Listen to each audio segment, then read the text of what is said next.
আসসালামু আলাইকুম বন্ধুরা, আশা করি আপনারা ভালো আছেন। আমি আপনাদের সাথে এখন শেয়ার করব ইবনে সিনহার চাকরির নিয়োগ বিজ্ঞপ্তি। ছোট্ট একটি রিকোয়েস্ট, সকল চাকরি নিয়োগ সবার আগে পেতে আমাদের চ্যানেলটি সাবস্ক্রাইব করে দিবেন আর ফেসবুক যারা আছেন পেজটি ফলো করে দিবেন। তো আপনার স্ক্রিনে দেখতে পাচ্ছেন নিয়োগ বিজ্ঞপ্তিটি। ইবনে সিনহা ফার্মাসিউটিক্যাল ইন্ডাস্ট্রিজ নিয়োগ বিজ্ঞপ্তি। পদের নাম সহকারী অপারেটর, বিভাগ প্রোডাক্টস। পদ সংখ্যা নির্দিষ্ট নয়। অভিজ্ঞতা কমপক্ষে ৩ থেকে ৫ বছরের। চাকরির ধরন ফুল টাইম। কর্মস্থল অফিসে। প্রার্থীর ধরন শুধু পুরুষ। বয়সসীমা ২৫ থেকে ৩২ বছর।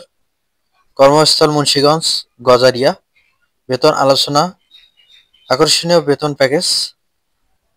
অন্যান্য সুবিধাগুলো: চিকিৎসা ভাতা, লাভের ভাগ, প্রভিডেন্ট ফান্ড, ম্যাচুইটি, মোবাইল বিল, ওভারটাইম সুবিধা, প্রতি বছর বেতন আলোচনা, দুপুরের খাবারের সুবিধা, বছরের ২ উৎসব বোনাস কোম্পানির নিয়ম অনুযায়ী। আবেদন যেভাবে গ্রহণযোগ্য: আগ্রহী প্রার্থীকে বিডি জবসে গিয়ে আবেদন করতে হবে। বিডি জবসে এই নিয়োগটা দেওয়া আছে। তো যারা আগ্রহী প্রার্থী তারা ২৬ ডিসেম্বরের মধ্যে আবেদনটি সম্পন্ন করবেন। সবাইকে সালাম, আসসালামু আলাইকুম।